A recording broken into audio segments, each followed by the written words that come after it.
존경하는 전주혜 위원님 질의해 주시기 바랍니다. 예, 국민의힘 전주혜 의원입니다. 장관님, 네. 국정감사 준비하시느라고 수고 많으셨습니다. 먼저 지난 대정부 질문 때 발언하신 걸 보도록 하겠습니다.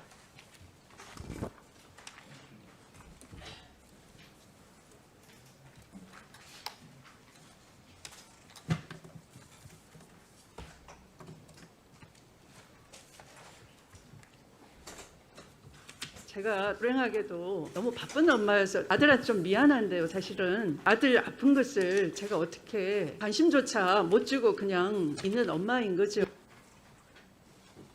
정권 교체와 그다음에 정권 인수 시기에 보냈기 때문에 의원회관을 갈 수도 없었고 의원회관 식구들이 보좌진들이 저를 만날 수도 없었습니다. 저런 것을 대화를 하거나 지시를 하거나 지시하신 적은 없다는 할 수가 없는 말씀이시죠? 그런 상황을 말씀을 드리겠습니다. 예, 발언의 요지는 아들 병가에 신경 쓰지 못했다. 보좌관과 연락할 상황이 아니었다는 내용입니다. 다음으로 지난 9월 28일 동부지검의 보도자료를 보겠습니다. 장관님, 앞서 보좌관과 연락할 상황이 아니라고 말씀을 하셨는데요.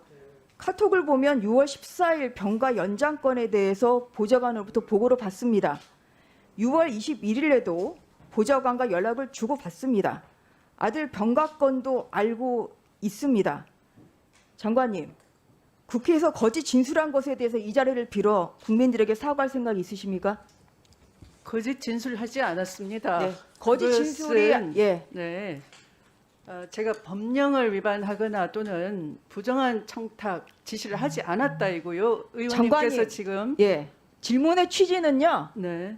보좌관과 연락할 시간이 없었다, 경황이 없었다, 보좌관과 연락한 적이 없다, 분명히 대정부님부터 말씀을 하셨는데 이 카톡 내용은 보좌관과 연락을 주고 받으셨기 때문에 그 발언의 진실성, 이거에 대해서 여쭤본 것이고요. 이것이 사실이 아니기 때문에 이 부분에 대한 사과 요청을 드리는 것입니다. 어떠십니까? 제가 그 카톡에 이런 문자가 있다는 것은 이 휴대폰이 포렌식이 돼서 나와서 아는 것일 뿐이고 그걸 기억하지 못합니다. 예, 그걸 기억하지 못한다고 하고 그걸 보면 그 보좌관에게 전화번호를 전달했다고 돼 있지만 거기 보시면 지원 장교님이라고 돼 있어요. 만약에 제가 직접 아는 사람의 전화번호를 제가 직접 지시 차원에서 전달했다면 여기에 전화번호가 지원 장교나 뭐 대위 이렇게 돼 있겠지 님자를 안 붙이겠죠. 이것은 아들에게 받은 것을 아들이 질의가 있기 때문에 이 정도로 정리하겠습니다. 그러면 또 뒤에 보시면 맥락을 다 보시면 아들이랑 연락을 취해 주세요. 돼 있지. 보좌관 보고 제가 지시한 게 아니잖아요. 예, 알겠습니다. 그리고 보좌관이 스스로 그 뒤에도 보시면 보좌관이 한 번 더 연장해 달라고 요청해 놓은 상황입니다. 이렇게 답변이 와요. 그러면 제가 지시를 했었다면 단문자에서 지시 이행했습니다. 이렇게 문자가 와야 되겠죠. 그러나 그게 아니고 스스로 한 번 더 연장해 달라고 요청을 했다. 이렇게 답하니까 제가 지시를 한 것이 아니라는 걸 도로 명확하게 알 수 있는 문자들이죠. 장관님, 지금 여기는 그 진실의 자리이지 해명의 자리가 아닙니다. 장관님 말씀의 취지는 그러나 왜곡의 자리도 아닙니다. 장관님 말씀의 취지는 이 카톡 내용은 보좌관에게 전화라고 지시한 게 아니다. 지금 이 말씀이시고요. 그 전에 대정부 질문에 대해서는 전혀 허위 발언한 바가 없다. 장관의 그 반복해서 부정한 청탁이나 지시와 관련한 그런 것이 없다를 명확하게 말씀을 드렸습니다. 장관의 정직성은 검찰 개혁 책임자로서의 자격과 관계가 있습니다. 이것이 지시인지 아닌지 그리고 그 전에 발언이 허위인지 아닌지는 장관님이 판단할 것이 아니라 국민들이 상식선에서 판단할 것이라는 말씀을 드리겠습니다. 한 가지 더 여쭤보겠습니다. 아니 저 문자가 제가 지시하지 않았다는 걸 증명하는 것이죠. 한 가지 더 여쭤보겠습니다. 이날 잠깐만요. 이날 그 21일에 아드님과 통화한 사실은 있으세요? 아드님과 통화한 사실은 있으십니까? 21일에? 아들과 통화 한 기억은 없어요. 아마 예, 없을 겁니다. 제가 예. 그날 예, 알겠습니다. 이것이 그날- 28번째 거짓말이 아니길 바라겠습니다. 그 장관님, 대정부 질문 때 예, 한 가지 더 여쭤보겠습니다. 그 6월 14일, 6월 21일, 6월 25일 보좌관에게 군부대 관계자에게 전화하라고 지시한 사실 없다 이제 이렇게 말씀을 하셨습니다. 맞죠? 다시요. 6월 14일, 6월 21일, 6월 25일 보좌관에게 군부대 관계자에게 전화라고 지시한 사실 없다 이렇게 말씀하셨죠? 네. 예. 그러면 25일 보좌관으로부터 보고받은 사실도 없으신 거죠? 25일 예. 보자. 어떻게 다 기억하겠어요? 4년 전에 다 기억하는데 지금 장관에게 여쭤보고 있습니다. 기억하시겠냐고요? 4년 전 전화한 거. 기억이 안 나십니까? 저도 보좌관이랑 기억하는 거 하나도 기억. 아니 기억은 못해요. 네?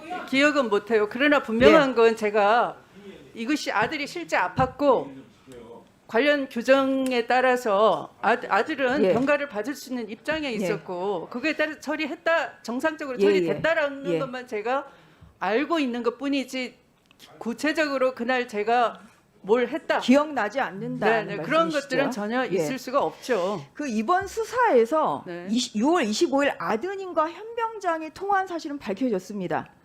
이건 인정하십니까? 아들은 부대에서 전화가 와서 받은 사실은 있으나 그것이 현병장인지 알 수는 없다라고 했습니다. 왜냐하면 예. 현병장은 알고 보니 같은 중대원 소속이 아니고요. 옆 중대 소속이어서 아는 관계가 아니기 그러니까 때문에 전화한 사실은 있다는 거는 인정을 좀 누군가로부터 했다는. 전화를 받았다는 것이죠. 예. 네, 그러면- 그것이 현병장이라는 것은 아들로서는 알 수가 예. 없는 거죠. 그 이번 아드님 군무 이탈 사건에서 국민들은 대한민국 군무 이탈 사건이 검찰과 아닙니다. 예, 국방부가 혼연일체가 돼서 서일병 구하기에 올인하는 모습을 보면서 이미 수사 결과를 예측을 했습니다. 예상대로 서일병은 구해지는 사람이 아니고요. 서일병은 군 복무를 다 이행한 사람입니다. 굳이 구할 필요가 없습니다. 그 불기소장 그 내용을 보겠습니다. 예, 여기에 보면요. 그 서일병은 부대로부터 병가 추가 연장은 안 된다는 통보를 이미 받은 상태입니다. 그리고 보면 그 사이에 이렇게 카톡으로 장관님이 보좌관에게 지원 장교의 핸드폰 번호를 줍니다. 그 다음에 보좌관이 지원 장교에게 병가 추가 연장 문의를 물어봅니다. 바로 이것이 청탁의 소지가 있다는 것입니다. 예, 그런데 이런 부분에 대해서 수사가 잘 안 돼 있고요. 법령을 다음에 위반 보겠습니다. 법령을 예. 위반해서 그 다음에 그 다음 할 수 없는 일을 하게 해야 청탁인 거죠. 그다음에 이제 장관님 이것이 다 모두 공정하다고 말씀하시는데요. 이 장기 병가자의 경우를 조사를 검토를 해보니까 아드님과 같은 이런 추벽 증후군은 한 명도 없고요. 발목 인대 수술